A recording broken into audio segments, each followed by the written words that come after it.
how you got started with archaeology, anthropology, and why specifically you focus more on the food side of those things. Sure. I I always had, I grew up, my father loved history. He loved the past. He loved, we shared a very common, bond over the mountain men, the movie The Revenant,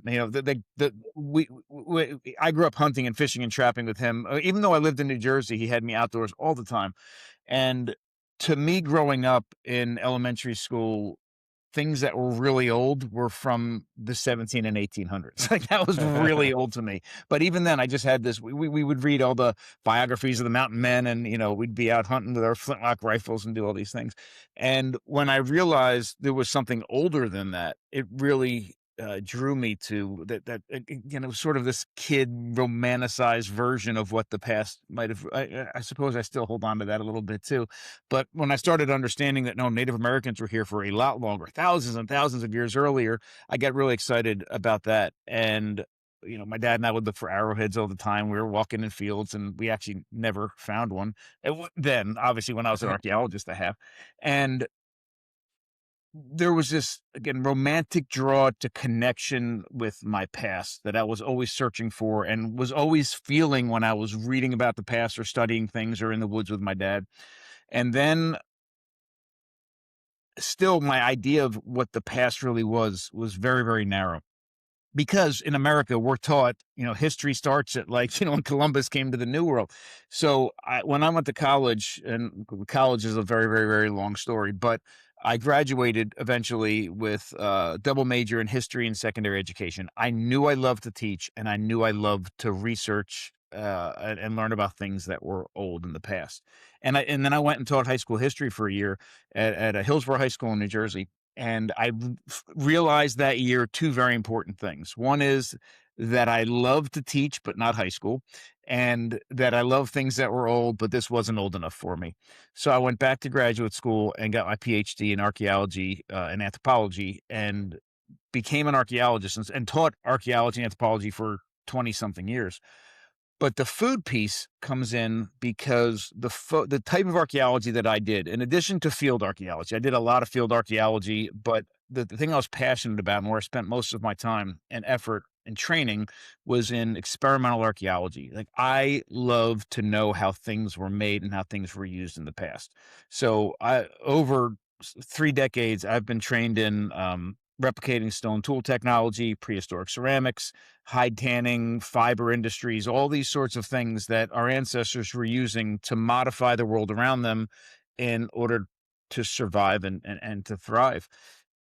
And what I realized about at this point, about 18 years ago, was that almost every single prehistoric technology ever made, and I mean for 3.5 million years worth of, the Albert Einsteins of all of our ancestors putting all of their effort into making and creating, almost every single prehistoric technology has something to do with food. Getting food, processing food, storing food, redistributing food, sharing food, modifying our food before it goes into our mouths. And when I made that connection, I already had the connection and knew that our how our diets changed over millions of years supported massive body and brain growth. And our changing diets literally helped create us as humans.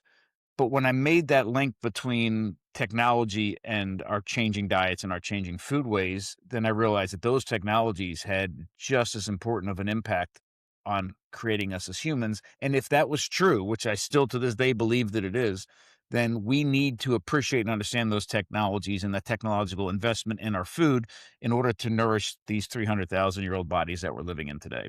Mm. At what point during the 20 years of you being out in the field did you come across this kind of realization? It actually wasn't as quickly as you would have thought. It happened much, much later in time. So I was out in the field, we were digging, hot sun and mosquitoes and poison ivy and all the things all the time, and having a blast doing it. And what we would do is what archaeologists I love Indiana Jones. I remember watching with my grandmother in the movie theater, the very first one, and I'm sure that had a huge impact on me. And I know most people think of that sort of romanticized version of archaeology. The reality is we are trash collectors. Archaeologists are picking up the trash of people that lived before us. Like, nobody or it's very rare we find an intact tool or a whole something. Usually what we're finding is the remnants of what was left behind, and we have to take these pieces and bits of things that were either all used up or regarded as trash by somebody in the past, piece them together and understand, what they did, how they functioned, what they meant to the people in the past. And it's a very cool job, but we really are trash collectors. The cool thing is, the further back in time you go, the less trash resembles trash. It's a bit of a broken stone tool, and that's really cool.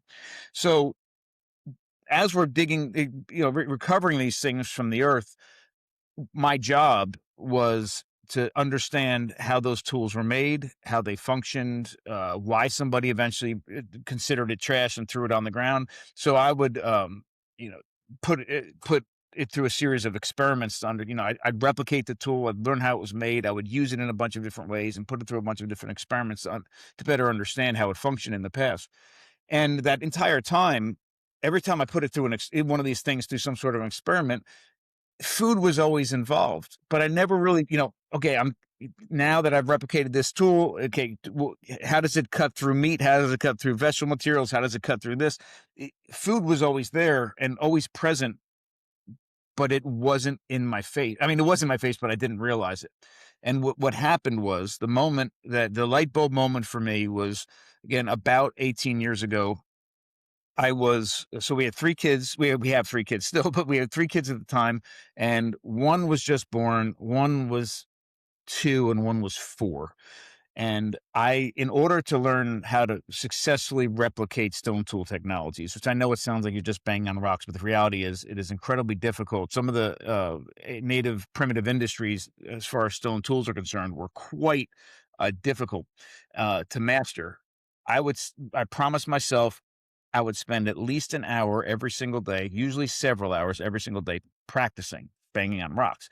Now, one of the problems with banging on rocks is, every time that you strike the right kind of rock to replicate a stone tool, you're creating a whole bunch of trash on the ground and trash in the air. And the trash on the ground are as sharp as razor blades, and there's thousands of them.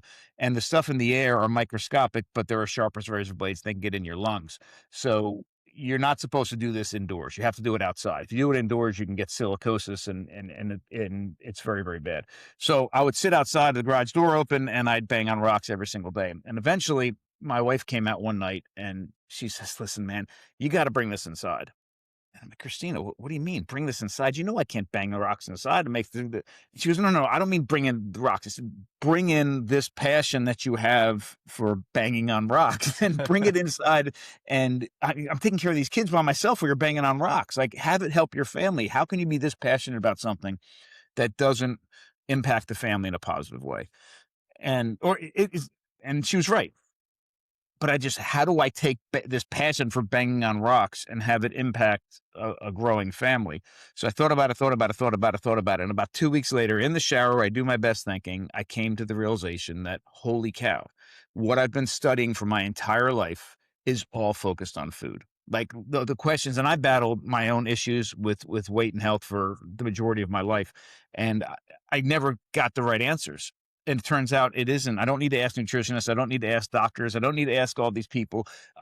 I have the answers, or at least I know where to look for the answers, and I can look into the past, and I can look in the archaeological record. And it transformed literally overnight. That moment in the shower that started because my wife was questioning banging rocks in the garage literally transformed my health, my family's health, and now we have an entire restaurant built on the back of what happened in that moment. Where were you most of this time when you were out in the field? Were you in the Americas? Were you overseas? Where were you? It's funny, we started this conversation with sort of my own intellectual growth from things that were really old or 200 years old, and then I realized that there were Native Americans, and they were thousands and thousands. We know now they're probably closer to 20,000 years worth of time in the Americas.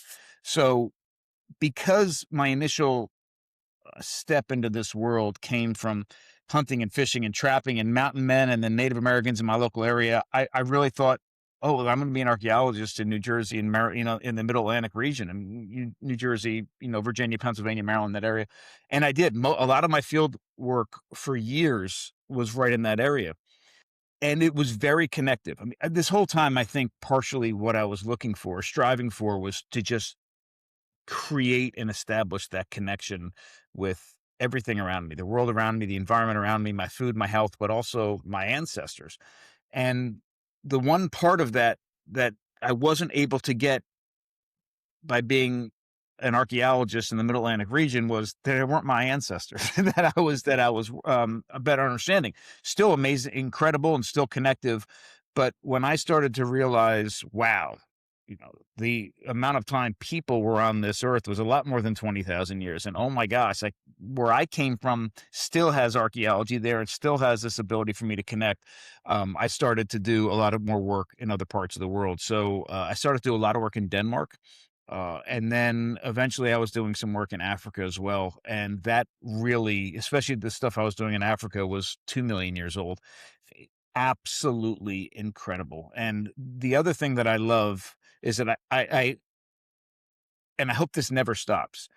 Every time I think I understand something, every time I think I know all there is to know about something, I get incredibly humbled and realize that it is the tip of the iceberg. Yeah. And I'm living in the middle of that right now, and it's really wonderful.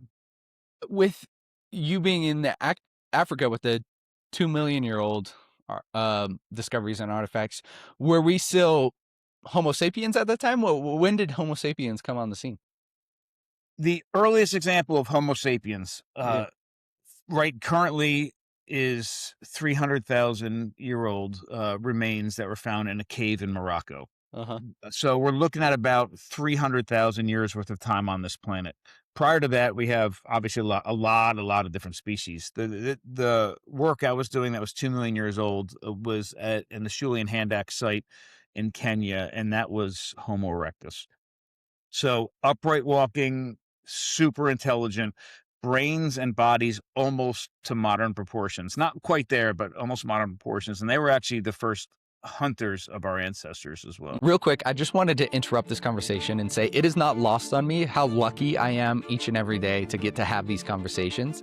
And I hope you guys, as the listeners, know how much I appreciate the time that you take out of your day to listen to these conversations. And I hope you get as much value out of listening to them as I did creating them. If I could just ask one quick favor, it helps so much for shows like mine if you like, subscribe, comment, do all those things. That helps the algorithm know and realize that there's value here and pushes it to more listeners. And by doing that, that allows me to get even bigger guests, more well-known guests, and have more conversations for you guys. I appreciate what you do so much. I appreciate the time that you take to listen to these conversations so much. I couldn't be here without you guys. Thank you. Now let's get back to the conversation. That's really cool. I had recently, the podcast isn't out yet. I think it'll come out this week. A historian and professor over in the UK who specializes in the Viking era. So like the about 1100 years. So we talked all about Denmark and the Vikings and coming over. I've always been very interested in the Viking era, and we were talking about a lot of that. And so that made me, when you were talking about being over in where you grew up, Jersey, Maryland area, and I was thinking, talking to him and talking about how the Vikings actually came over to northern Canada and probably came down and maybe even came into like the Great Lakes and everything like that. I was wondering, did you come across anything Viking? I never came across anything Viking at all. That would have been great. I think we were a little too far south for that. Yeah. Although there are some stories, and I'm sure he brought them up, that they actually may have come that far south. Yeah. It was really cool. When you do this experimental archaeology, is there anything that we got really wrong in the past? Like we're like, we were for sure this is what they used this for. They didn't have this, and then now we realize, oh, they did have access to this technology, or they were using this differently than we expected. Yeah, I think the way you explained it is exactly the way I would have explained it as well. I don't think it's as much as we've got something wrong as we don't give credit necessarily for the absence of proof is not necessarily proof of absence. So the idea that Homo erectus dates to about 1.92 million years ago when they first appear, and we call Homo erectus because when we found Homo erectus, we thought that was the first of our ancestors that stood upright. Mm-hmm. We now know that, or we now think that is pushed back to between 5 and 7 million years ago. So 5 million years earlier, our ancestors were upright walking. But at that time, with the knowledge that we had and what we had found, we thought this was the oldest of our ancestors at first, earliest of our ancestors that ever stood up. Homo habilis means handyman. That dates to about 2.6 million years ago. We thought Homo habilis was the first of our ancestors to make tools, make and use tools. That's why they were called Homo habilis. We now know, or we at least, that's been pushed back at least to 3.3 million years ago. So almost like 750,000 years earlier, we were making and using tools. We originally, people's, and I know this sounds crazy because for some people listening, some of what I'm talking about may sound like very minute things, but some of these minute details are what entire careers are built on. Like Mm. books were written about it. They've taught it at Harvard for 25 years, their entire career, and then all of a sudden, somebody's challenging it, and it's very difficult to hear the challenge. So for a very long time, we thought the earliest people coming to North America, coming across the land bridge, came at about 12,000 years ago. And every now and then, an archaeologist would find something that predates it, and all of a sudden they were discounted or discredited, and sometimes their entire careers were ruined because you had this old guard that had been 30 years saying the opposite. And now we're pretty confident that it's at least 20,000 years worth of time that people have been in the Americas. So every now and then we get something wrong, but I think what we see repeatedly over and over again in archaeology and physical anthropology is that, yeah, we think this is the oldest, and then we find out that there's something older. Mm. Do you find that, I mean, you brought it up with the old guard building their careers, building their identities on this, their careers built on these minute things, that they push back so hard that it kind of suppresses new discovery and new Oh, information? 100%. 100%. I'll give you a great example. So we talk about peer-reviewed journals and peer-reviewed articles all the time, like they're the gold standard. And there is something very special about having a process where somebody wants to publish, right, an article. So the peer-reviewed process goes like this. You write an article of paper, and then you submit it to a journal. And if the journal has a peer review process, what they do is they typically say, okay, great. Who do you think are the um, best minds in the field? And this is for whatever discipline it is. The best minds in the field to sort of evaluate what you're proposing in this article. So you write that down, then you say, is there anybody in that list that you really want to have review this? And is there anybody in that list you really don't want to have review this? And sometimes they listen and sometimes they don't. And then they take your article, and they may or may not look at that list at all, and they send it off to a bunch of professionals, experts in that field, so to speak. Then the experts will read what you've written, and they reply in one of three ways. One, hey, this is great the way it is, please publish it. Or, hey, this is absolute junk, never publish it. This guy has no idea, guy or girl has no idea what they're talking about. Or the third one, which is usually what happens, is, hey, this is great, but they need to address this and explain this better, or what have you.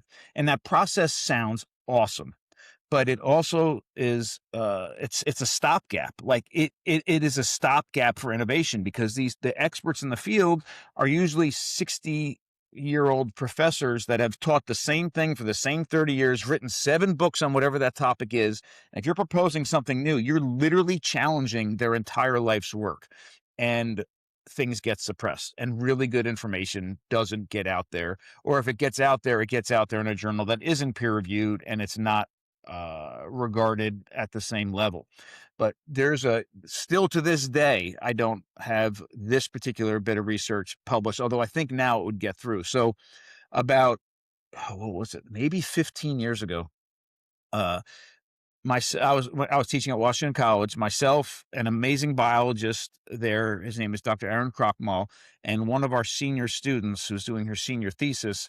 The three of us got together, and what we were doing was we were reacting against a proposal that or a something that was written in a recent archaeology book that was suggesting that Native Americans were only eating 55% of a deer when they killed it by weight. And I know it sounds a little bit crazy, but there's a much larger backstory. Anyhow, I went and this started because I was reviewing this particular book for a journal, and that particular proposal in this book, that suggestion came from a animal husbandry book from 1956 that said that farmers in America are eating 55% of a pig by weight and 50% of a cow by weight end up making it to the grocery store shelves, which is still pretty accurate today.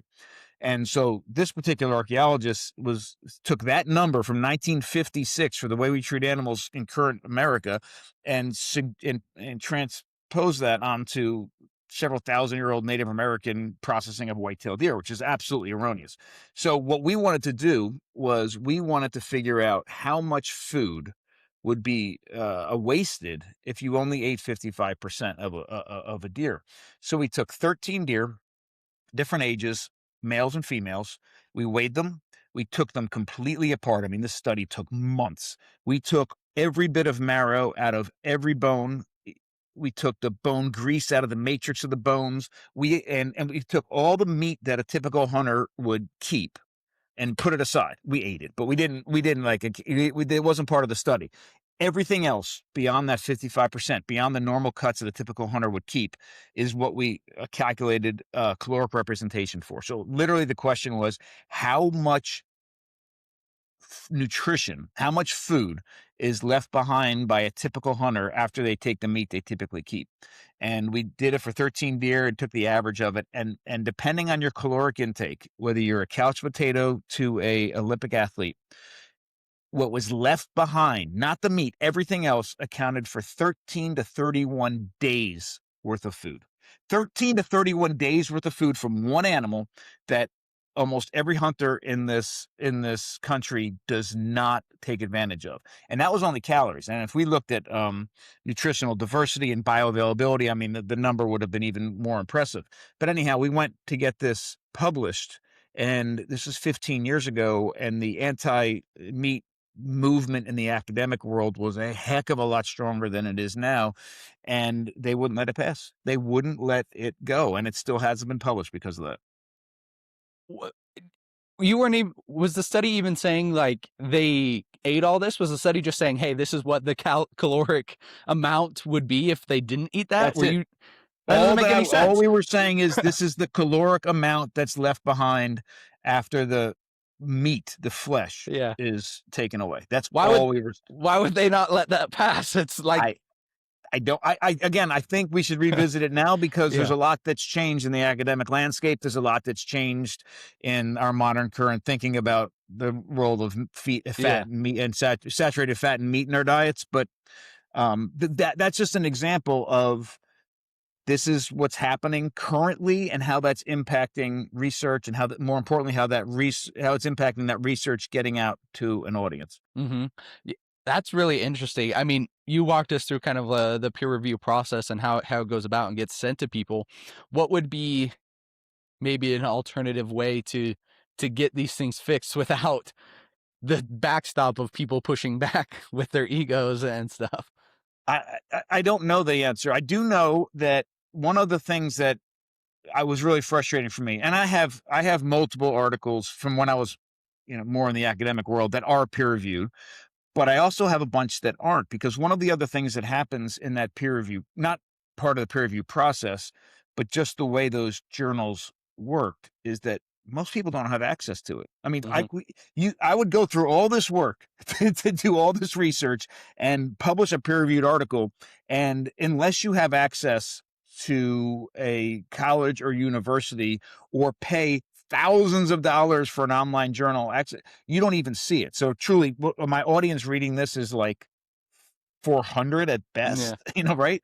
So I was intentionally doing a lot of work to make sure I was publishing things that ended up in more of a general audience, because that's where, and this is before podcasts, this is before, a lot of the social media where this other information gets out, but the obverse of that, the other side of that is now we're at a place where there's no filter whatsoever, and everybody has access to a lot of unfiltered information. And I don't know if I think that's incredibly good or incredibly bad.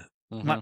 my problem is the people that are the most charismatic and can speak really well, get and are controversial, have a massive platform Hmm. and have the ability to make change for good or for bad.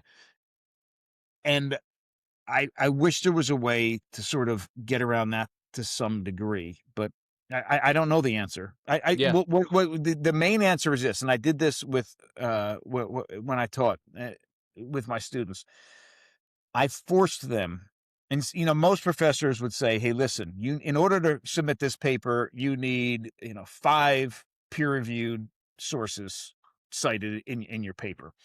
And what I told them was, "I need you to give me 3 peer-reviewed sources.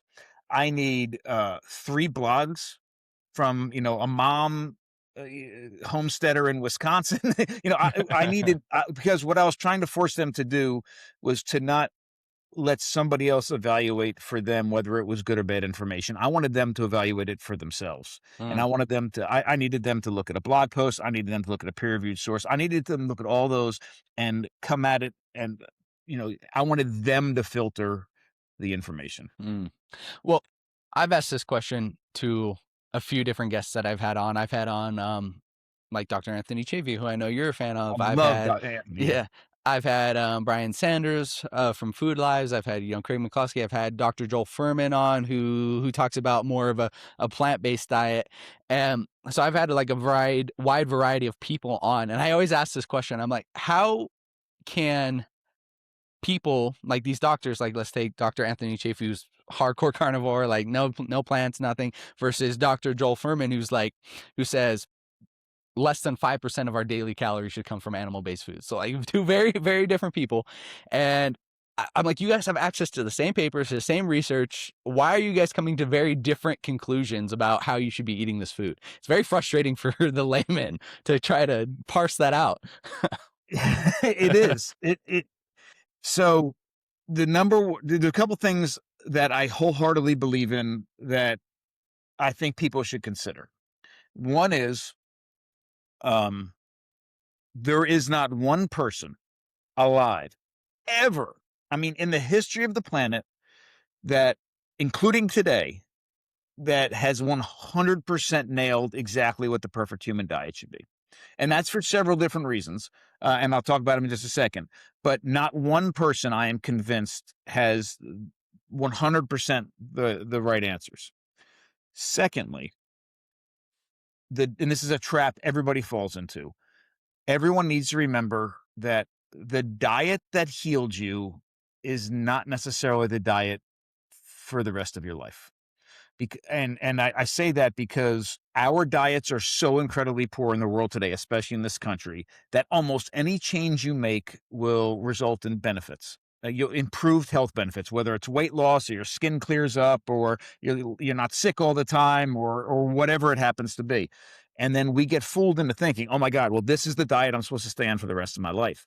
And that no, that diet was the right diet for you at that time in your life to overcome whatever you were trying to overcome. Now it's time to sit back and say, okay, what's the next obstacle that I need to deal with? And then how should I shift that diet to accomplish that? Our bodies are signals, poor skin, digestive issues, tiredness, all inflammation, all of those things are the body's way of telling you something's wrong and it needs to be shifted. And the trap I see so many people falling into is they've made that first initial change in their diet. They've seen some benefits. And then 6 months or 2 years later, they're actually masking their body, the signals that their body is using, crying out like, no, change this, we need more of this, or we need less of this, or they're masking it because they've convinced themselves that that's a diet for the rest of their life.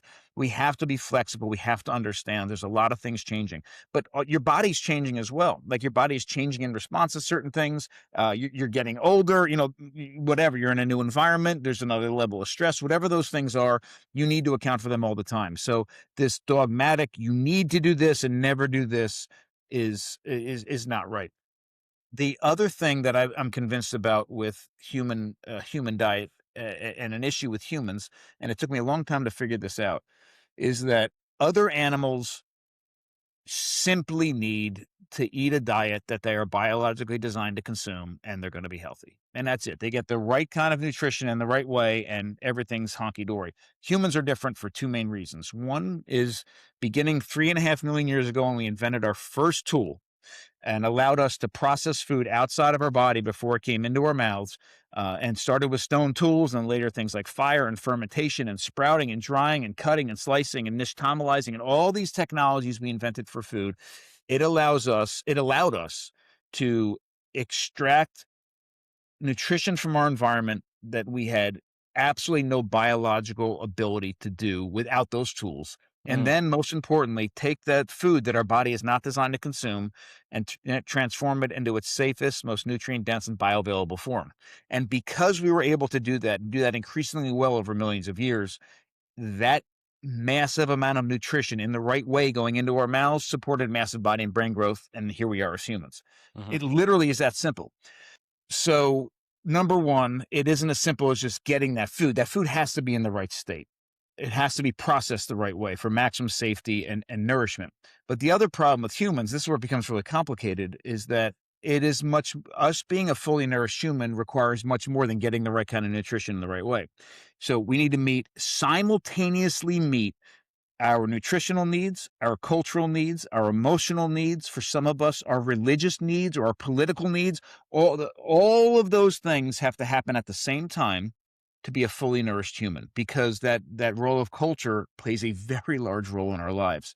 So the sort of paradox or weird thing is that we have to simultaneously meet the nutritional needs of our 300,000-year-old bodies and all the other sort of cultural needs of our living in a modern world.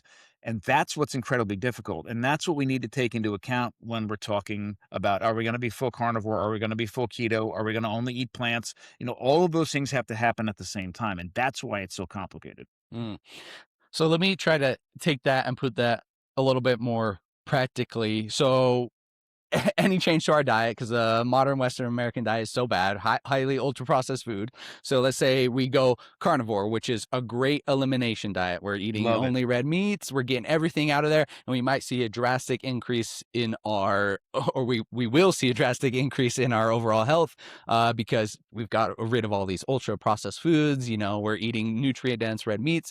And then let's say we're staying on that for a while, and then our body started to recover, heal itself, and we're starting to get new signals like, hey, you're not going out with friends or getting the emotional component because you're at home every day eating your steak and you're afraid to go to a restaurant, or you're not having a diversity of foods like maybe fiber or the other nutrients and fruits and vegetables if you're processed right. And so after we change our diet to a better one, we then need to not take that as like, this is what healed me, this is the only right way, and then continue to add new things and listen to our body signals. Is that correct? Absolutely. Listen to your body. So, and that's 100% correct.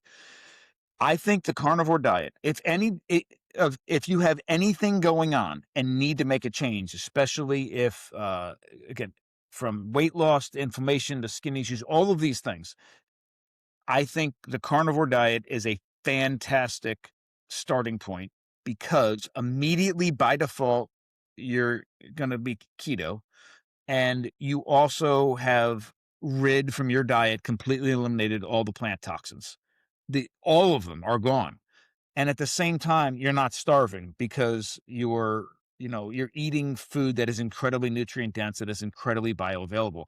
That would be my starting point for just about anything. But then once you start to accomplish your goals, or like see that, then you're at a place now, because you've eliminated all those other things, that you feel really good. Maybe for some people, for the first time in your life.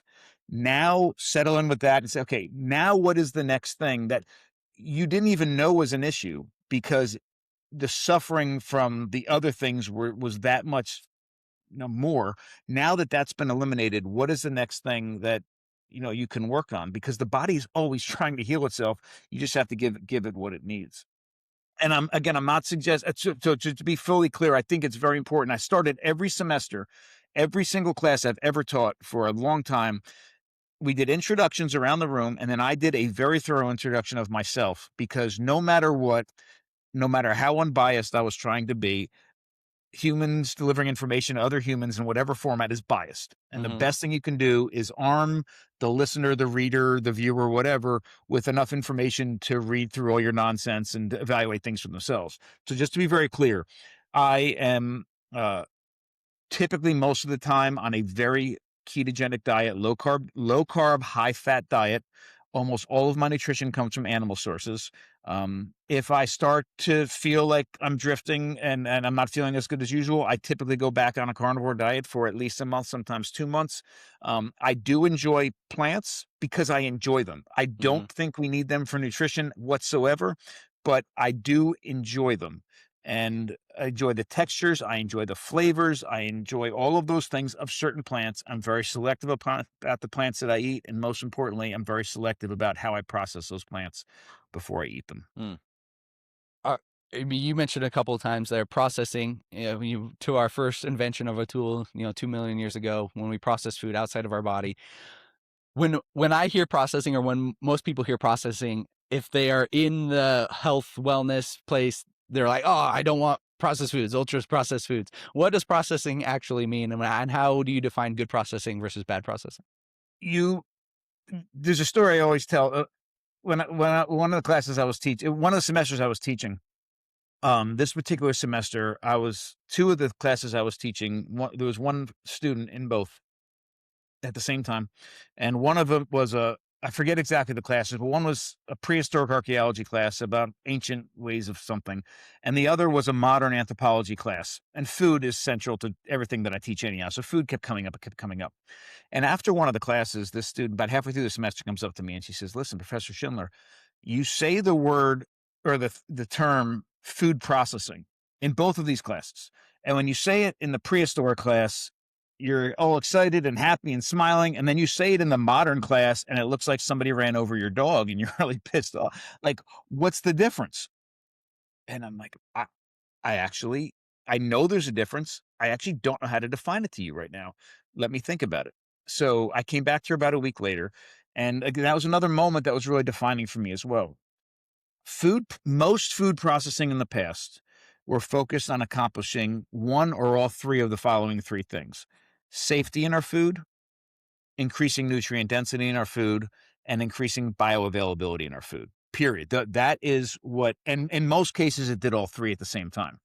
Food processing today is focused on other goals, like increasing revenue, increasing shelf life to incredible amount, uniformity in our food system, making sure that things can get shipped around the world without getting bruised. All that's what the food processing today is, for people to make a lot of money, and really people make a lot of money.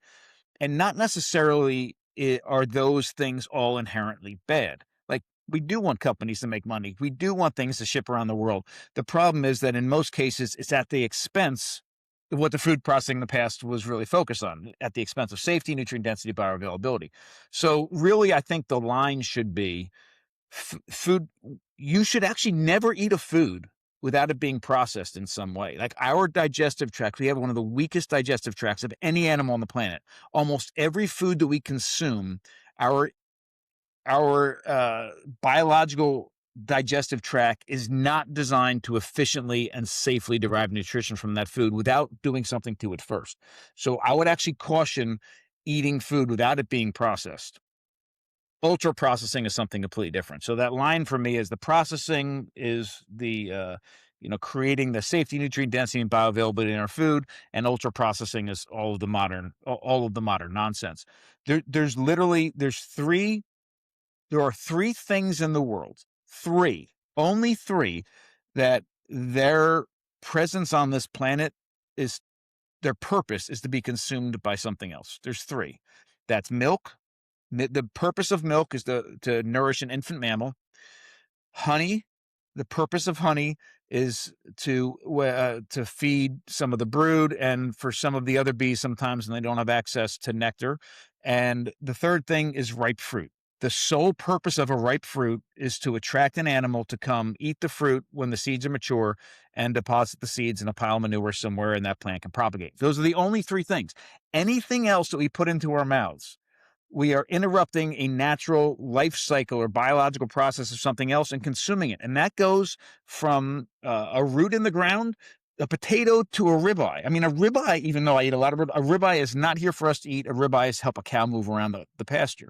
And we're eating it. Again, that doesn't mean to suggest that we shouldn't eat some of these foods, but it is to help us realize the fact that those things are here for another purpose. Mm. And I have an incredibly inefficient digestive tract. If I'm going to eat that, I have to do something to it first. And that includes the ribeye. I know there's a lot of people that eat nothing but raw meat. Well, you're not going to even get at that cow unless you have some sort of a technology. Hmm. And one of the things I think is really interesting for us to think about and frame sort of our ancestral approaches to food in the past through the lens of technology is if we divide animal resources and plant resources into two categories, and really they are, and think about the technological input that allows us to derive nutrition from those two categories, they're exactly the opposite. As far as plants are concerned, and this is prior to agriculture. Agriculture throws everything into a loop. But I'm talking hunter-gatherer. The majority of the time that our ancestors have spent on this planet, we've been hunter-gatherers. From the gathering perspective, from the foraging perspective, you need almost no technology to get the plants, right? Maybe a sharp edge, maybe a digging stick. Almost every indigenous group in the world has some sort of a digging stick to get at roots and corbs and tubers under the ground. But other than that, we're talking about collective foraging, pulling stalks, ripping leaves off of things. I mean, that's how we're foraging. We don't need much technological assistance to get at that resource. But almost every single technology that we've created over millions of years that have allowed us to get nutrition from plants happens after we've harvested. It's making that plant safe to eat. And even though plants do have nutrition, most of that nutrition is either impossible or very difficult for our bodies to access without help. So things like fermentation and sprouting and nixtamalizing, those technologies to allow us to our bodies to get access to the nutrition of those plants. So not much to get the plants, a massive amount of technological investment to make them safe and nourishing. Animals are the exact opposite. We have to overcome our physical limitations and get the animal. So things like, bows and arrows and atlatls and throwing sticks and traps and nets and fishing hooks and all of those things that allow us to get the animal, massive technological input. But once we have that animal, all we need is a sharp edge. You don't even have to cook it, and you have incredible nutritional access to one of the most bioavailable and nutrient-dense foods on the planet. Cooking helps a little with red meat, but that's it. So I think it's a great way to frame, the technological input in our diets over several million years. Mm. You mentioned inefficient digestive tracts. I believe I was in Yuval Harari and Sapiens, who talked about, like, as we learn to process food and cook things on fire, that inefficiency in our digestive tract, it became less efficient and allowed us to put more calories towards the development of our brain. Is that kind of true? There's something called the expensive tissue hypothesis, and Yeah. which is what he was referring to. I don't totally believe in it, but this is what it's suggesting. It's suggesting to run your digestive tract, and for your body to actually operate your digestive tract, it is energy expensive. Hmm. And if we didn't have to put all that energy into running our digestive tract, we could put it into growing our brains. Possibly. I see it a little bit differently, but it's very similar. Our digestive tracts are 60% today the size they should be for a similar sized primate as we are. So they're small, but they didn't shrink. They just didn't really grow. Right. So they didn't need to grow bigger because we were doing all of the massive work outside of our mouths, and we still do today. And I'd love everybody to have an image in their head of somebody with a stone tool cutting this up, or somebody putting something in a pit in the ground and it's fermenting, or cooking something over a fire. Yes, that's the prehistoric versions of that. But the modern versions of the same exact thing are: do you turn on your blender in the morning? Do you put a pot on the stove? Do you take out a cutting board with a knife? Every one of those things is performing a task to, yeah, we're making the food look a certain way and taste a certain way, but more importantly, if we're doing it right, we're getting that food into a state outside of our body that makes it easier for us to derive the nutrition from it when it goes into our body. And we got so incredibly good at it that our digestive, I'm sorry, our bodies grew. Our brain's the most nutritionally expensive organ in our body, grew exponentially, and our guts and our teeth didn't have to get any bigger, Mm. and our Yeah. chewing muscle. Yeah. So our current physiology is a direct relation to us being able to process food or process things outside of our body. And we should look at that not as processing as a bad thing, maybe modern day ultra processing food, reducing nutrient density, but food should be processed in the ancient form to increase safety, increase bioavailability, and nutrient density. And that is what has allowed us to develop and become the modern day sapiens and humans we are now. 100%, and we need to continue doing it in our diets today. And when we don't, we see the effects of it. You mentioned when we were talking about carnivore diet, plant toxins. When you say plant toxins, it sounds kind of woo-woo. What are you talking about? It's starting to get a little bit more traction lately. What are the plant toxins we should be aware of, and why do plants have toxins? Did you talk about this with Anthony at all? I did, yeah. Anthony and I have very similar views on this, although he's a little more dogmatic about it than I am. But I get it. And let me just preface this, because if anybody's listened to Anthony's take on this, it sounds really hardcore and extreme. Mm-hmm. And we were both speaking at the what's it called? Meat Stock conference in Tennessee, which was a fantastic conference. And he was on a panel, and I forget who was the moderator, but they kind of were giving him a little bit of a hard time for being so dogmatic about it. And his answer was perfect. And I don't think it always comes across this way when he's speaking about it, because he really cares and he really wants to get the information out. But but the way that he answered this on the panel in front of 1,700 people was perfect. And again, he was getting kind of taken to task about being so dogmatic. He said, listen, you do whatever you want. I'm just telling you, and this is him speaking, not exactly the words, but something similar. He says, I'm just telling you that it's not worth it to me. I feel better when I don't eat the plants. And I've chosen to live my life because I'd rather feel better than eat that plant. And he said, he was an athlete his entire life. He always ate okay. And then when he went carnivore, he didn't realize how good he could feel his entire life. And he's there now in that place in his life. And he has made it it's important to him enough to continue to feel that way than to eat a Brussels sprout or whatever it is. And I think that's very important, because I know I get the same way. I am so incredibly excited and passionate about something that I've learned that has changed my life. It might come across as, hey, you need to do this. No, it's let me share this with you. I'm not trying to change the way you look at the world. I'm trying to add to the way that you look at the world.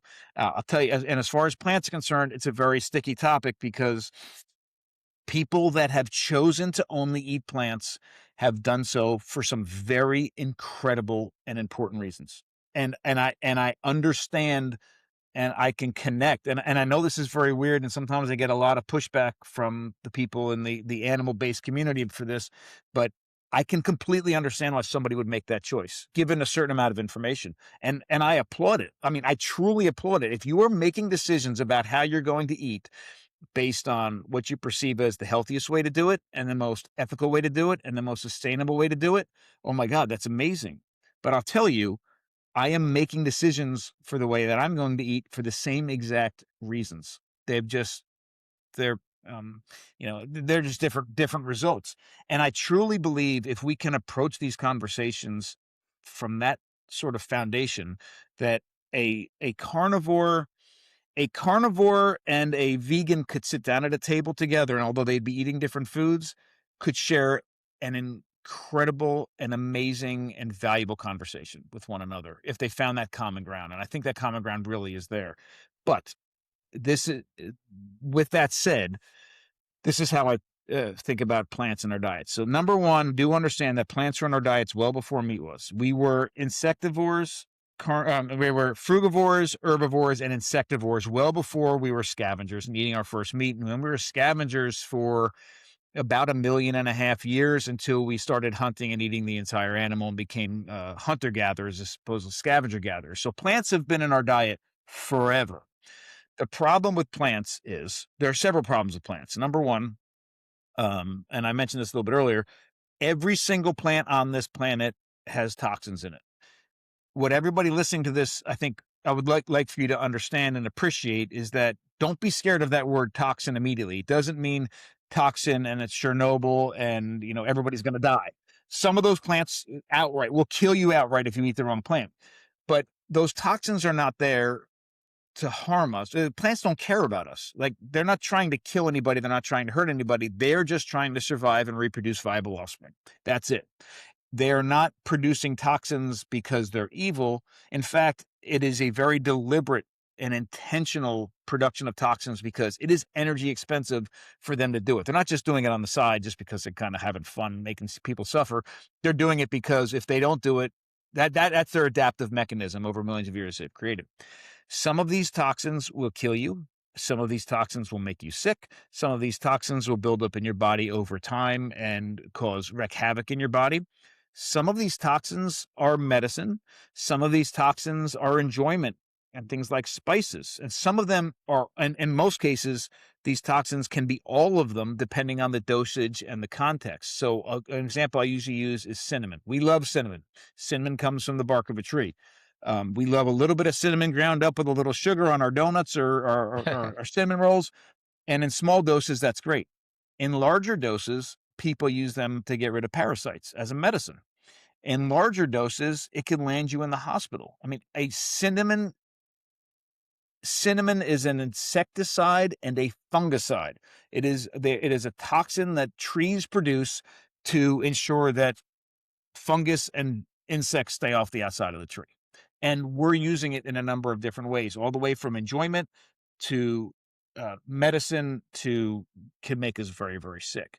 So the toxin can run the gamut. And to make it even more complicated, the toxins, there's different toxins in different parts of the plants. There's different toxins and different toxin loads in different ages and seasons in the plants. And a great example is dandelion. Dandelion is an incredible plant. You can eat almost every part of the dandelion all the way from the early spring into beginning part of the summer.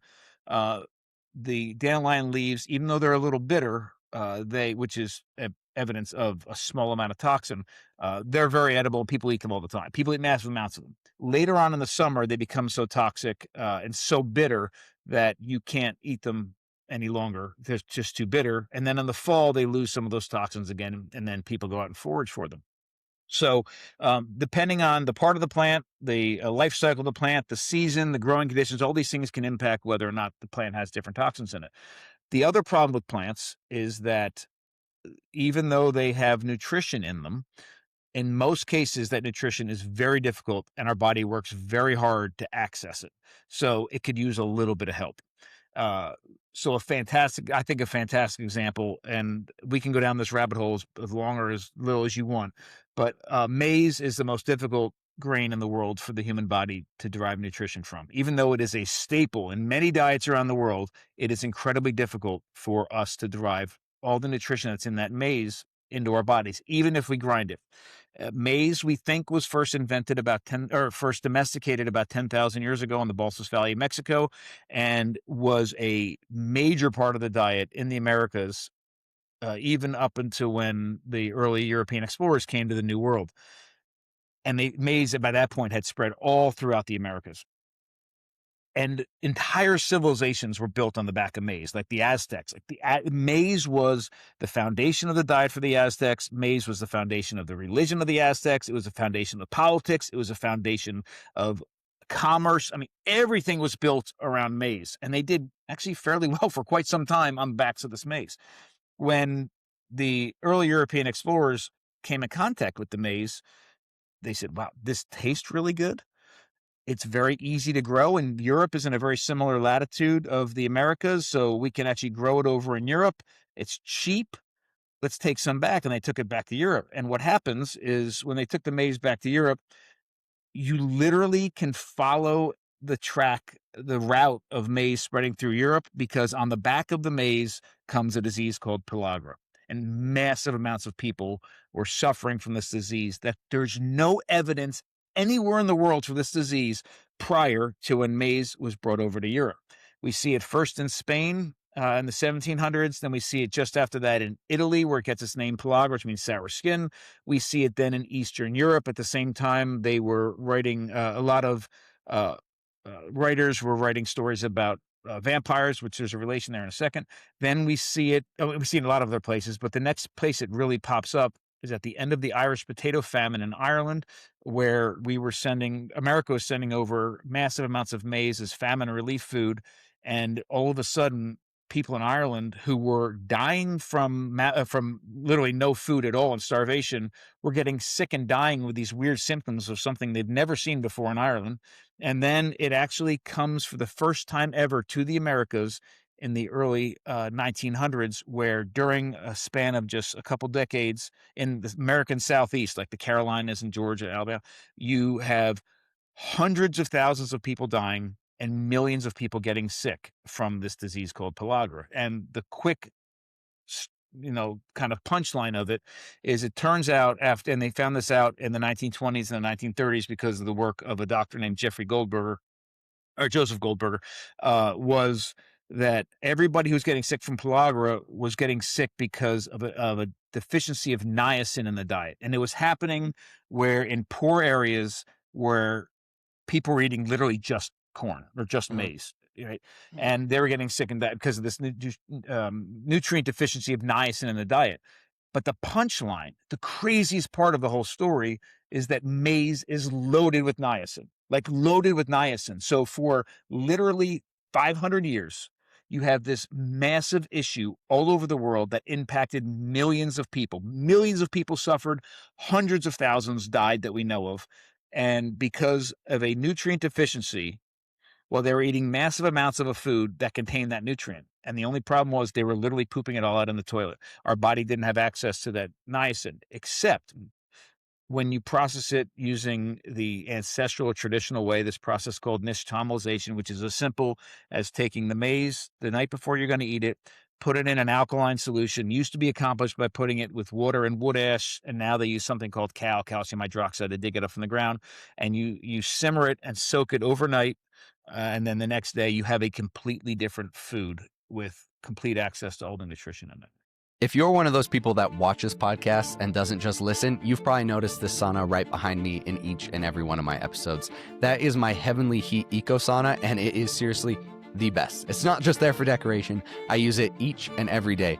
Heavenly Heat makes some of the cleanest saunas on the market. They are ultra low EMF, no glues, no dyes, no plywood. It's all 100% hemlock, and they are extremely easy and high quality to assemble. And my favorite thing, they don't require any electrical or wiring. All you have to do is plug it into an outlet and it starts working immediately.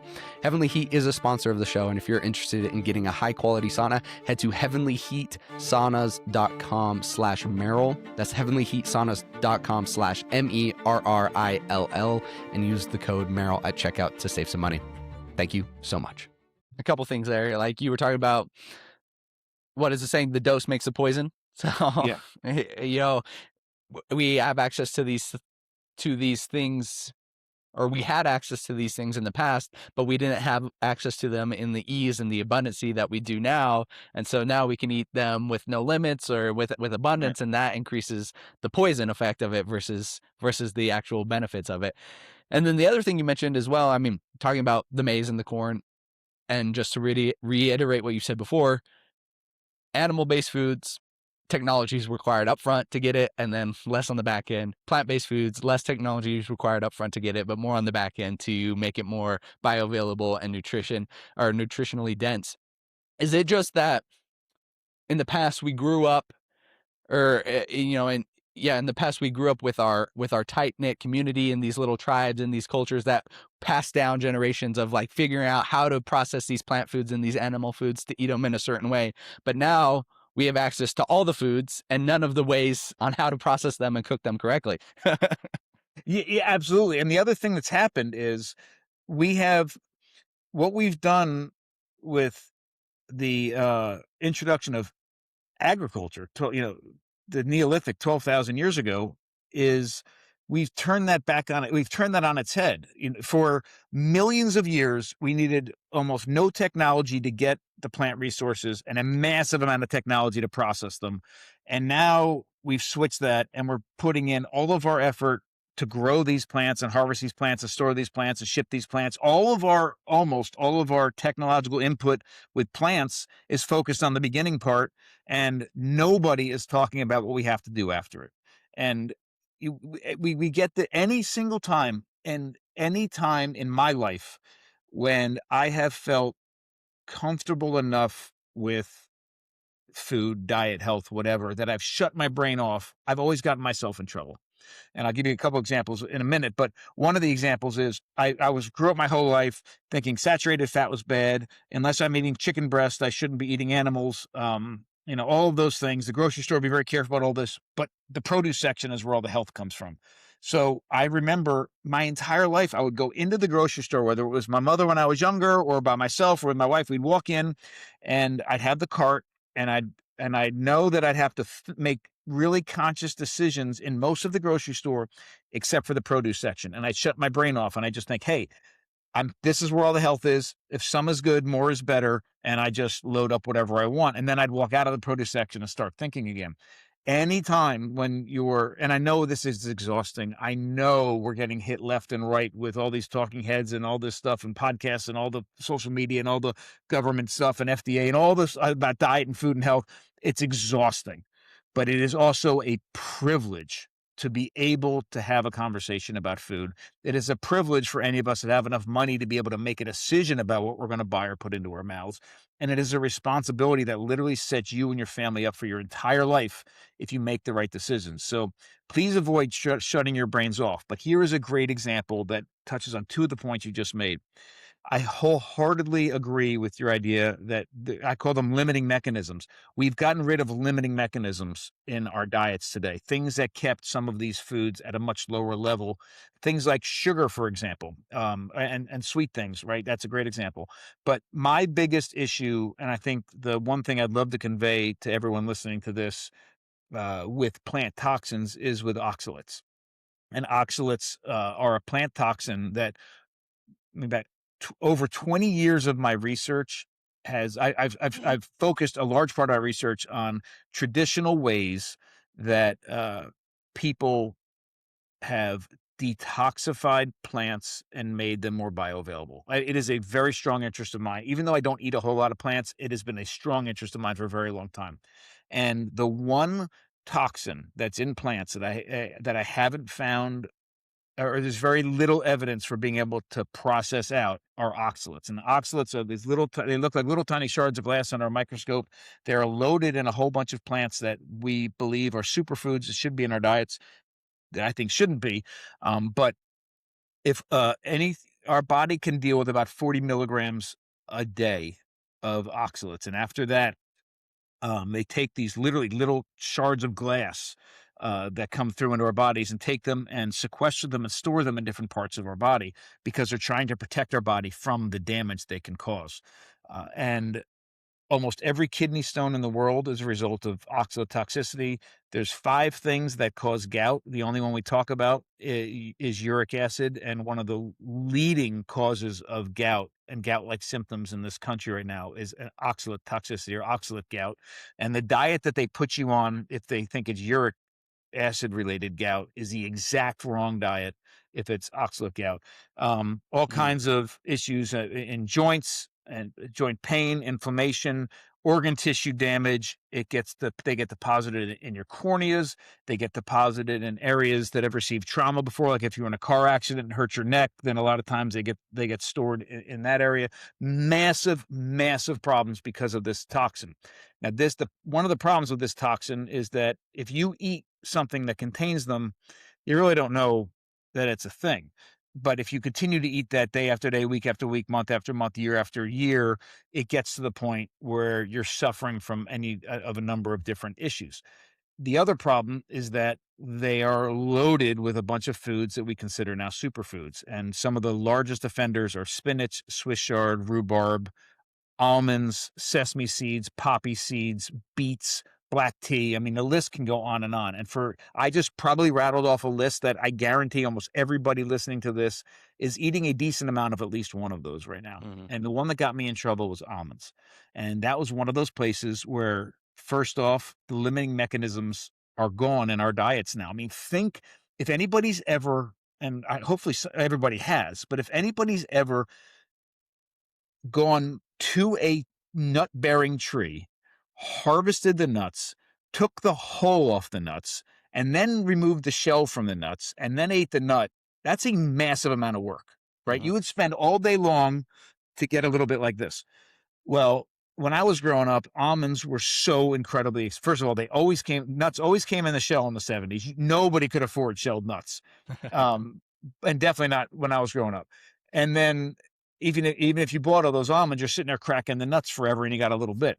Now you can go to Costco or BJ's or a big box store and get a bag of shelled almonds this big for $10. And everybody's telling me, hey, if you're on a ketogenic diet, my gosh, this is a great, just, easy snack to have. It's got decent fat and, it's got no carbohydrates. This is awesome. Every single day I was taking a handful of nuts. I would have never been able to do that even 20 years ago, much less 2,000 years ago.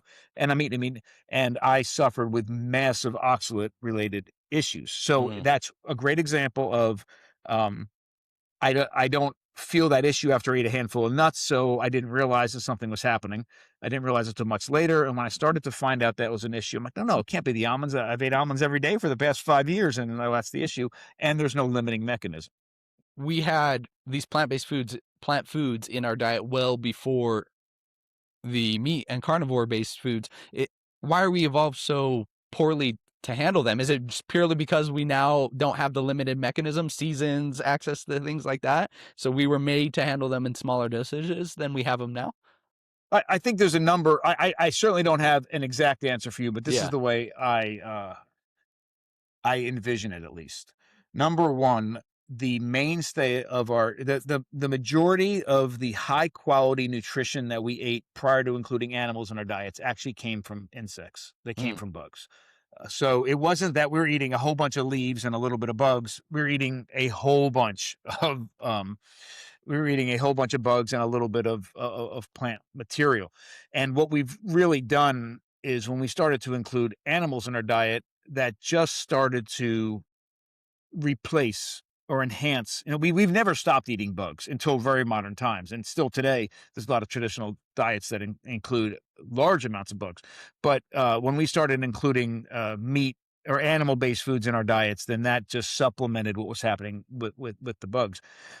I think there's a couple things happening. Number one, and if people, because we could talk for 5 hours right now about all the different toxins that plants have, ways of getting around them, different, all these different things. And it would be incredibly uh, confusing and maybe overwhelming for somebody just starting to dip their toes into this. And I don't want it to be overwhelming. Um, the number one thing, and this is, I promise I'm answering your question.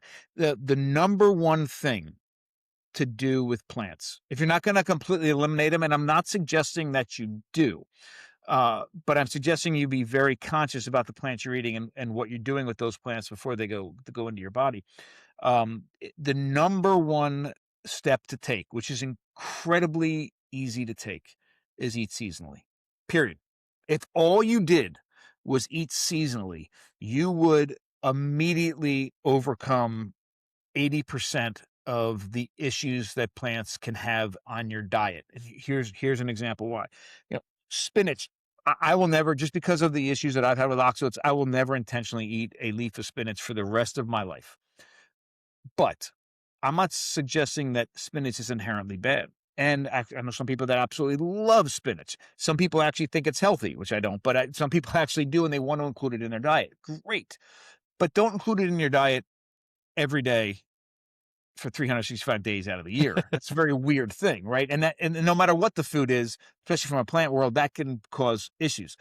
If all you did was eat spinach for the couple weeks out of the year that it would grow in your area in the ground in your backyard, then maybe for 2 or 3 weeks you have higher than normal intake of oxalates, and then all of a sudden you're not eating that plant anymore. And so plants have a lot of different toxins, not just oxalates. You have lectins and phytates and glycoalkaloids and all sorts of things. So if you're eating seasonally, every now and then you're getting a little bit of a spike in one and a little bit of a spike in another, and then you have some time where your body's recovering from this and this, and that is the way that we've eaten. Eating seasonally is the way we've eaten for millions and millions of years. So that would help a lot. If you're like, listen, I get what Dr. Schindler's saying. Maybe there's some truth to it. I want to explore it further, but I don't know the first step to take. That's the first step to take. Just eat seasonally. And the other benefits of eating seasonally are, number one, you're a little more connected to what's happening in the world around you, literally your own environment, your own community. And if you're going to do it properly, you're probably going to end up supporting your local farmers more than you're supporting the big box stores. I'm not suggesting, hey, this, you look online and said, hey, this is the moment that spinach should be growing in my backyard. And then you go to a big box store and buy the spinach. So this is the moment it's growing in my yard. Let me go to the farmer's market and buy it. So it's a win-win, certainly all the way around. But I have to tell you, I was on track to answer your question, but I forget what the question was. We were talking about the evolution of our diet when we had plant-based foods in it first, and why we were evolved not to handle them as well. So part of it is that I think that, first off, I don't think we're eating as many plants as some people think we're eating in the past. And we were eating hyper seasonal and hyper local plants, which means when you got a little spike of this, then you only had it for a little while. And then, you had that opportunity to recover. When you say eat seasonally, a lot of people aren't going to actually know what seasons things grow in. Because if you go to your modern, we're privileged in America, we just go to a store and we can get everything year round, basically. So it's just saying, hey, we need to take a little bit of work on the front end, find out what things grow in season, and then eat those seasonally. Yeah. So my suggestion is, first of all, in every one of these cases, small steps that are repeated day after day, week after week, month after month make a huge difference. Anytime in my life I've taken a drastic leap, I've never been able to sustain it. So it may sound really good for a minute, and then all of a sudden, a week or two later, I'm back to whatever it was. So small, sustainable steps are the key to the health that you're looking to enjoy. Number one, I would look at, eating things that sound like buzzwords and keywords now that were literally just standard practice for the majority of the time we've been on this planet. Eating locally, eating seasonally helps quite a bit. And that's a great way to filter certain things. That isn't to suggest if you like the whatever fruit from Japan and it comes in on the ship, get the fruit from Japan. I'm suggesting you don't completely disregard the fact that there are seasons, there are cycles to some of these things, because that helps eliminate or at least temper a lot of the issues in our diet. That's number one. Number two, I would always look at sourcing a little more locally whenever possible, because you are accomplishing a lot of things with your money besides just improving your own health. And I would also ask people to question a lot of those buzzwords, though. A lot of those buzzwords that get regulations and guidelines around them, like the organic label. We at the restaurant here, we are not 100% organic. We are organic in certain things where it makes a lot of sense. So all of our flour is 100% organic for some very important reasons. But not all of the vegetables that we serve are. And part of that reason is because we have incredible farmers in this county where we live that are doing incredible jobs with amazing families that, for one reason or another, aren't organically certified. Some of them aren't organically certified because they're in the process of getting it, and it's a 3-year process. Some of them aren't organically certified because they don't like the way the organic label has been bastardized and they're taking a stance against it. Some of them don't have the organic certification because some of their practices aren't 100% organic, but they're still doing a really, really, really good job. And they're our neighbors. So we actually source from them for a lot of important reasons. And that's another place where, hey, we turn our brains off and just look at, some of these labels, sugar-free or organic or keto, and all of a sudden we just buy it without thinking. I would suggest, taking those steps right now make a big difference over time. What are the plant foods that you have in your diet, and how do you process those and make sure they're as bioavailable and safe as you can? So there's I love fermented. So part of it's the plants themselves, and part of it's the processing itself as well.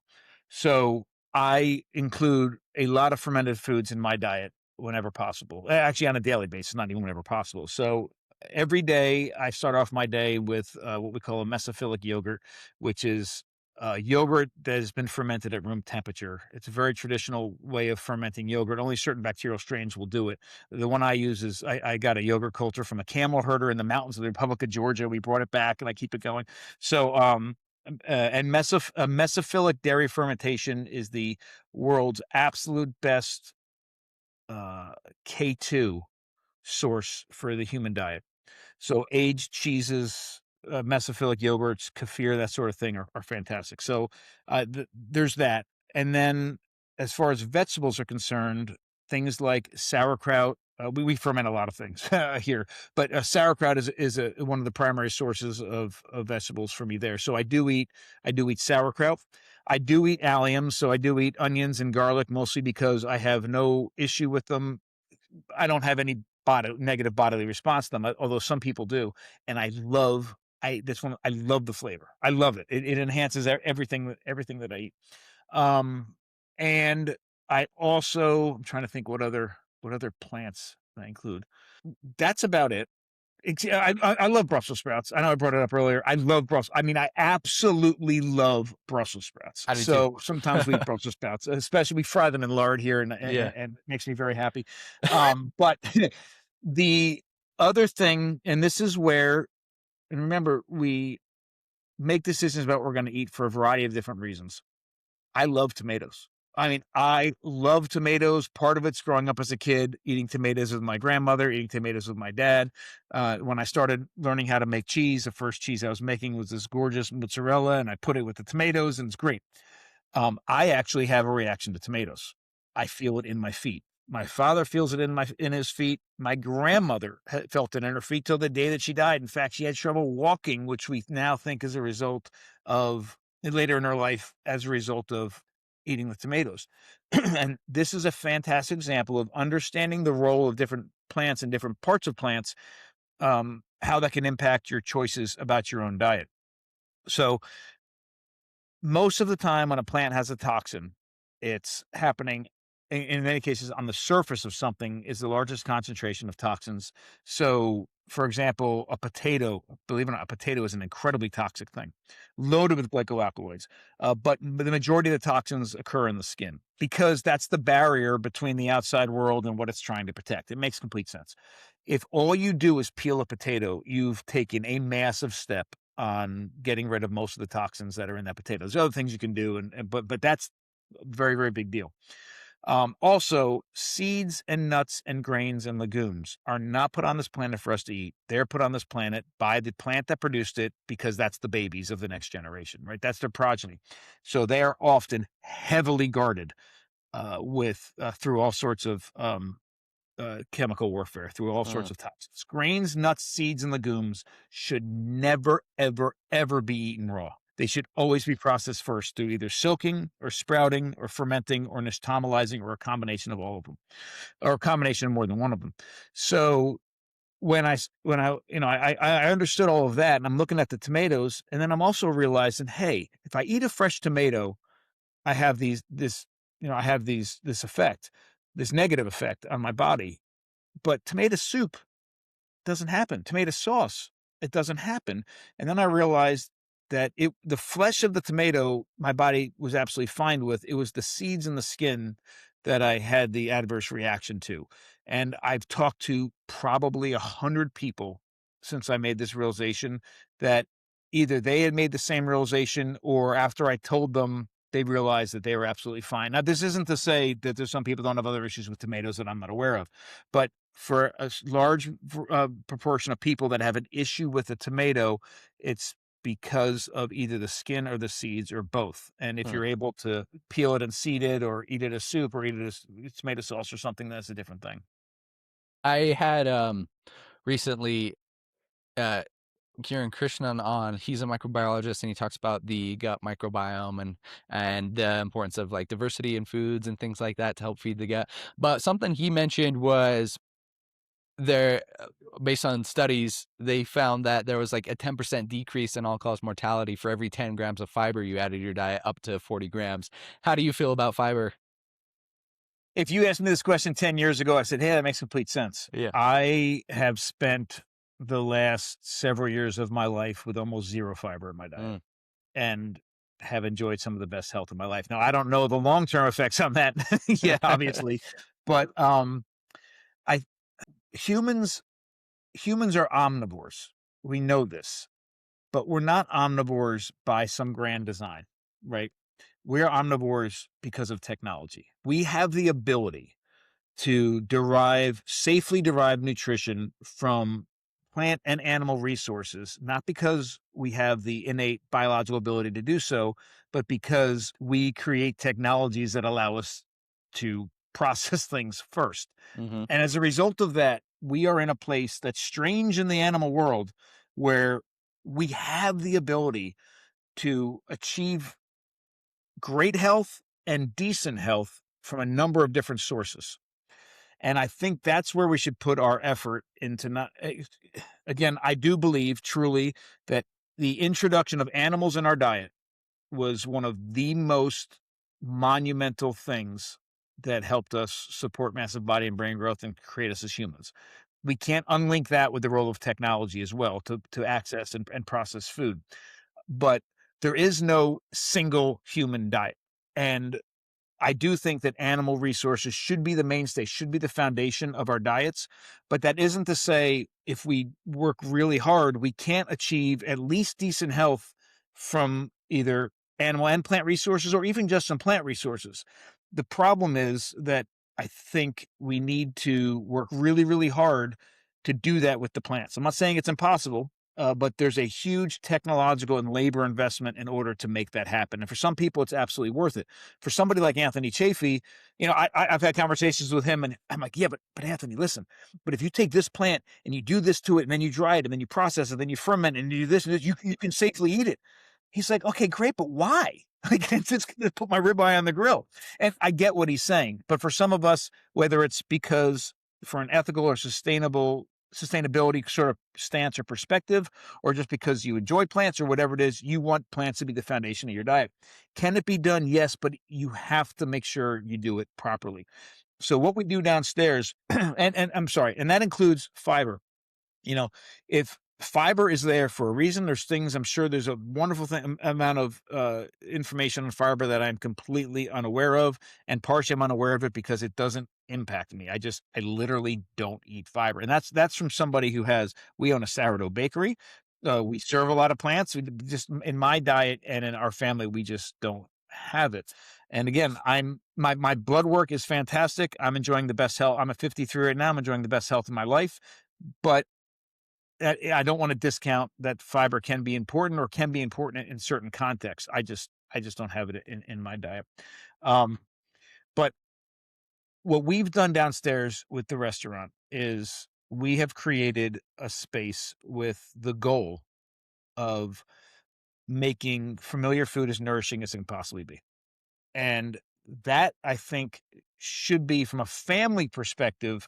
I get where one person is trying to conquer something in their own health and they're going to go down a rabbit hole, be full carnivore, full keto, full vegan, full whatever it is. I get it and I applaud it, and let me know if I can help. In most cases, though, that person isn't working in isolation. And even though they're going down this rabbit hole for their own health, they have a wife or a partner or kids or whatever living in the same household that wants a burger. and they're going to eat a burger, or they're going to eat the Frosted Flakes.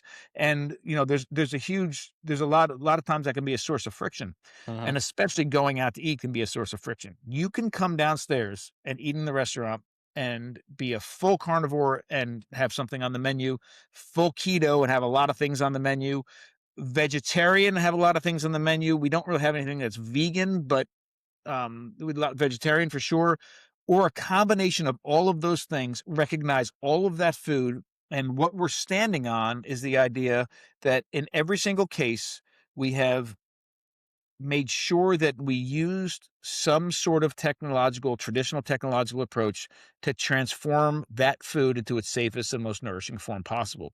And I think that's very important for carnivores to understand, but Mm. it's even more important for vegetarians and vegans to understand that, yes, okay, eat that food, but I can show you a way to increase the nutrient density and the safety and the bioavailability of it. And you need to please make sure you're doing that, or else you're not getting the maximum nutritional benefit of that food. Mm. People tend to fall into the natural fallacy where if it's in nature, if it's natural, it's automatically better and good and safe. But what's really interesting about this conversation is like, yes, we evolved eating those foods, but people often forget that we evolved eating them with the processing, with the technology that we had at the time. And so when we think of this, oh, it's natural, it's safe, we automatically assume, oh, we ate it in that state, not that we had the Yeah. technology that that developed and changed with it. So that's really interesting. There's a awesome guy. He's a professor and researcher at Harvard University. His name is Richard Wrangham. He wrote a fantastic book about 20 years ago about fire. It's great, and the role of fire. He's actually a primatologist, and I had breakfast with him one time, and we were having a conversation. And part of what he studies and researches is the role of cooking in our past, but also the role of meat in our past. But the fire part is really his forte, and all of the things that fire has allowed us to do and accomplish.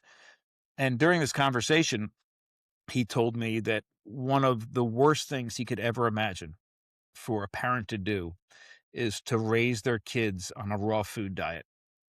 And he's actually called the Department of Youth and Family Services on multiple parents who are raising, because he's 100% convinced, and I think he's right, Yeah. that it is impossible. So there's multiple times in your life where you're really nutritionally needy, right? So as a growing infant, with you growing your brain and doing all those things, there's a massive amount of high quality nutrition needed at that time in your life. When a woman is pregnant, and most importantly, when a woman is lactating, and that is her highest nutritional need at that point in her life, there's several points in our life where we need massive amount of nutrition in the right way, more than ever. And one of them is when we're infants. And he is 100% convinced that there is absolutely zero way in the world that an infant human can be on a raw diet and be able to nourish themselves properly. And I actually think he's right. Yeah, that processing is essential. That isn't to say don't isn't to say eating a raw carrot is necessarily a bad thing. What I'm telling you is eating a fermented carrot, first of all, I promise you, because we serve thousands of them every week, is not only a very pleasurable thing, it's more, you derive more pleasure eating a fermented carrot than you do eating a raw carrot stick, but your body will work less hard and get more nutrition from it than if you just ate that raw carrot. So across, don't ever eat a raw potato. Raw potato is a very, very bad thing. Sure, eat a raw cucumber, but a pickle, a fermented pickle, is a better option on a lot of different levels. And does it make a difference in that one instance? No. But again, we are talking about, for the first time ever in the history of the world, we have our food system and our food choices are so poor that we have produced a very weird thing: obesity and malnutrition in the same individual. You literally Mm. can eat so much food that you're obese, but you still don't have the nutrition you need to fuel your body. Like, it's insane that that's the case. So it isn't that one carrot stick that's an issue, or the one, it's a very big deal, but it's whatever we're practicing day after day, week after week, month after year, month after month, that end up becoming a problem in our health. I was talking to my friend this week, where I'm working to get him to improve his diet and improve the things that he's doing. He's not overweight at all. He's eats, drinks the full sugar sodas, eats a lot of bagel, all this stuff. And he's like, Chase, I hear what you're saying. He's like, but I feel fine. I was like, but you've ate this way your entire life. I was like, you don't know. It was like when I got glasses the first time when I was in third grade. I just assumed everybody saw that way until I got my glasses. I was like, you got to change your diet, and you got to do it for long enough for your body to actually heal and recover, because you're saying you feel fine, but you're actually just saying you feel as good as you felt your entire life. You don't actually know how you feel. Right, you don't have that baseline. Yeah. So everybody knows what Noma is, right? One of the best one of the best restaurants in the world. They used Hmm. to have associated with them a food lab called the Nordic Food Lab. Great place. I went to visit it years ago. It's now associated with University of Copenhagen, but it was sort of the test kitchen for Noma. But it also did a lot of other really cool things with food and public things as well. And I thought this was brilliant. It was the simplest thing in the world, but incredibly brilliant. And this what you just said, I think about all the time when I think about that as well. They How many times have you gone to the grocery store and bought something selected from a selection of different varieties and bought one of them without having tried all the different varieties? It happens to us all the time. So in Denmark, what they did at this particular case in Denmark was they were kind of frustrated. They said, you know what? People go to the store and pick an apple, and there's maybe 12 different varieties of apples at the store, but they always pick the same apple. How do they know it's the apple that they want the most, right? So they would do things like they would just set up a table outside and take all the apples that are available in Denmark and cut them up into small pieces and say, hey, try every apple that we have available and figure out which one that you like. And it's brilliant. But we make these decisions all the time based upon no knowledge base or personal experience with whatever it is. And it's the same way here. I was Wired magazine right before COVID. I was doing a series of videos for Wired magazine, and the production team was down, and the director was down. The director was a young guy; he was like in his late 20s, and we had taken a break from filming and went down to a restaurant down the street, and we're eating right on the water. And we were talking about something, and I said, I think the number one thing that everybody needs to do is just have one incredibly nourishing meal. I mean, an incredibly nourishing meal where every food on the table is the highest quality of the right kind of ingredients, processed the right way, and you're eating it with people that you love in the right context and all of it, and just have this incredibly nourishing meal, because that should be your benchmark for every other meal you eat for the rest of your life. And partway through the conversation, I saw him, he kind of drifted off. I'm like, oh, I'm losing him. Maybe I'm talking too much or whatever. And I said, hey, what's going on? He's like, man, I don't know that I've ever had a meal like that in my entire life. And I'm Hmm. like, you know what? I bet you most people haven't. And just like you said, like your friend, he doesn't know. Just like Anthony Chafee said on stage, he didn't know what he didn't know until Hmm. he actually felt that way. And that's the same thing. How I feel now, the past 15 years of my life, I have enjoyed health that for the previous decades, I didn't even know was a thing. And I Hmm. just assumed whatever I was suffering from at the time was normal and everybody else was. And what's even worse is that everybody else should. And no, it's not true. Hmm. Well, Will, this was been an absolute pleasure. I love having conversations with people about this type of thing, and it's doubly beneficial because we got to talk a little bit about archaeology and anthropology. And I've started to realize I have a lot of fun talking about that stuff. So I have a lot of more guests lined up to talk about more of the Right. ancient civilizations and talk about that, because that's a lot of fun for me. But I like to close every podcast with two questions. The Okay. first being, who do you think I should speak to next and why? And then the second, based off of a Ralph Waldo Emerson quote, if we encounter a man of rare intellect, we should ask him what books he reads. What's a book you'd recommend for me? All right. So number one, the next person you should have on is Mike Keene. Do you know who that is? I do know who that is. Yeah, Have you interviewed him yet? I have not. All right. If you need to be put in contact, let me know. I'm very happy to do so. But if you're following him, he literally just finished a month long. He's engaged in a year long project, but in this particular case, he just finished a month in Greenland, where him and his dog ate. All he ate was a seal, the same seal, and they let it continuously rot for the entire month. No salt, no Interesting. nothing. It just literally started to degrade and ferment on its own. And that's literally all he ate for the entire month. He got blood work done beforehand, blood work and stool work done beforehand, blood work and stool work done throughout the entire process. And then, that same blood work and stool work done at the very end. And actually, he's going to be on my class tomorrow Yeah. for, he's brilliant. And I Yeah. can't wait to hear what he has to say. As far as a book goes, you know, I have a lot of books back Yeah. here, a lot of books. And I remember and I love books. I love what they stand for. I love touching the books. I love holding them and feeling them. I love all of it. But the reality is, most of the books are like when I used to buy a tape or a CD in the 80s and the 90s. Like, you buy an entire album for one song, and except for Slippery When Wet, that whole album was great. But there's a bunch of fantastic books here. My favorite book in the entire world. Well, my favorite book in the entire world is Where the Red Fern Grows.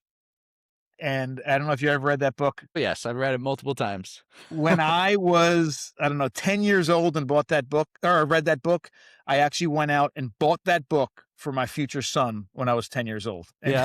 actually, I gave it to my son and my daughters, it turns out. But anyhow, I love that book. And that will always be my favorite book. But as far as a modern book that has information that may be relevant to the things we're talking about here, I'll throw out a couple if you don't mind. One, it's anything to do with cheese. David Asher is absolutely amazing, and he has a book called The Art of Natural Cheese Making, and then his newest book is, I think it's just called Cheese. David Asher, brilliant. It's the only books in the world that talk about traditional cheese making. Anybody who's interested in the oxalate conversation that we had earlier, then look at Sally Norton. She has a book called Toxic Superfoods, which is fantastic. That's a great resource. And I would also say that Nourishing Traditions by Sally Fallon Merrill, the president of the Weston Price Foundation, is a fantastic book as well. And let me hold on. Those are my favorite, but this is my book if anybody's Yes. interested, like a human. So this is, I hope, would be a great resource for people as well. It is loaded with information that we talked about on this podcast, but it dives deeper, and it is loaded with recipes. When I wrote this book, I didn't know we were going to have a restaurant, but we built this entire restaurant on the back of the recipes in this book. Amazing.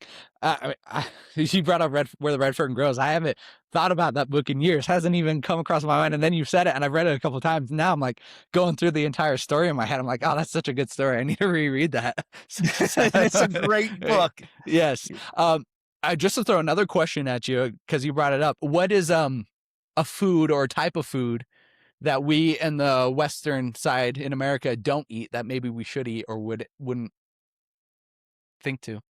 In general, as far as categories are concerned, I definitely think we should eat more organs, eat more of the animal. So we practice complete nose to tail approach in our house. We do it at the restaurant as well, and it checks every box from a nutritional perspective, from an ethical perspective, sustainability perspective, economic perspective. If nutrient density and bioavailability are important markers or important factors in your decision making process, meat is more nutrient dense and bioavailable than any vegetable on the planet. But meat is the least nutrient dense and bioavailable part of an animal. The blood, the fat, of the organs certainly surpass that at every level. But I'm not suggesting everybody should consume what I'm going to suggest in a second. But I do think we very easily fool ourselves into these false senses of ancestral diets, only with what's in our comfort zone. And we push the comfort zone level a little bit. Like, conversations about carnivore now are a lot easier to have than they would have been 15 years ago. But even within the carnivore and ancestral community, suggesting that things like organ meats should be a part of our diet. Some people are like, no. Well, or insects, for example. I say, I stood up on stage at Meat Stock, and I said, listen, if you truly are trying to eat ancestrally, then you need to include insects in your diet. And it isn't an insect or meat conversation. It is literally an insect and meat conversation, because every one of your ancestors supported themselves on insects. But the other thing that I'm going to mention, and I have a picture, I think right up there, that's my son Billy 10 years ago drinking blood with the Samburu warriors in Kenya. There are two groups in the world, I'm assigned the Samburu, that literally sustain themselves every single day on raw milk and blood. And they eat it every single day, twice a day. And for certain parts of the year, that's all the men and the boys eat. And they are by far the healthiest people I've ever seen in my entire life. So again, I'm not suggesting we go out and become vampires overnight. But what I am suggesting is that wherever your comfort zone is with your diet and your today is not as broad as it could be. So continuously push those limits, at least mentally thinking about other things. How are they completely killing the animal and then just like storing the blood, or are they like bloodletting small amounts and keeping it alive to No, gain the blood? it's actually beautiful. Yeah. They don't hardly eat any meat at all. To Okay. them, you know, killing. So first off, it's probably the case that you felt this way as well. In most of the time in the modern Western world, we mention blood, it equates to death, right? If there's blood, that means the animal's dead. And to them, if they kill the animal, they get one big feast and they don't have anything else.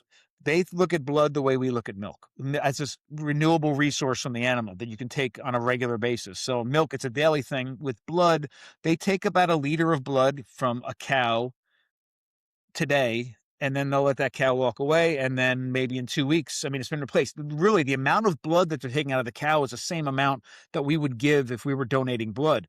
And a cow is a hell of a lot bigger than we are. So, and they don't, I mean, we were there for the entire process. The cows don't even flinch, don't even know anything happened. And meanwhile, they're getting this renewable resource in blood and milk on a regular basis. And their diets are awesome. Their health is amazing. Mm.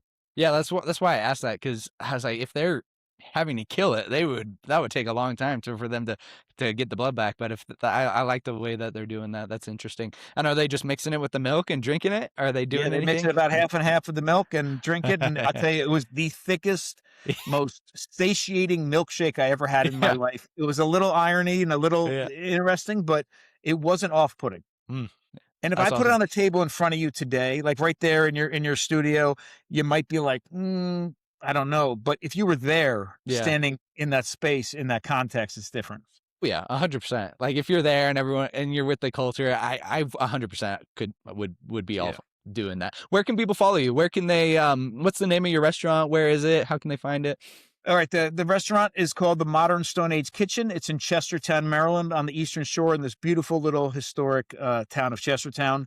You can find us online at modernstoneage.com. And you can find us on social media in two places. So I'm at Dr. Bill Schindler, so Dr. Bill Schindler on Instagram and Facebook. And the restaurant is The Modern Stone Age on Instagram and Facebook. We do a massive amount of classes. So we do every weekend that we're here, we hold classes in our teaching kitchen in person. We also have an online community called the Ancestral Table. And every Monday we do a live cooking class for a half an hour, followed by a half an hour Q&A. And that class is professionally recorded and put up into a library so you can access it at any time. And we cover everything from home butchering to cheese making to sourdough bread. Amazing. Well, again, Bill, thank you so much for your time. I'll have links to everything that we discussed, your book as well, all in the description. I think I actually am going to be in Maryland next year, so I definitely want But to you have come. to come visit, Yeah, please. I definitely want to. That's amazing. I mentioned earlier I was talking to Craig McCloskey, and he spoke very highly of your restaurant. He said it was the best food he's had, so I definitely Well, want to come check I it out. love Craig. He's fantastic. Well, thank you again so much for your time. Thank you.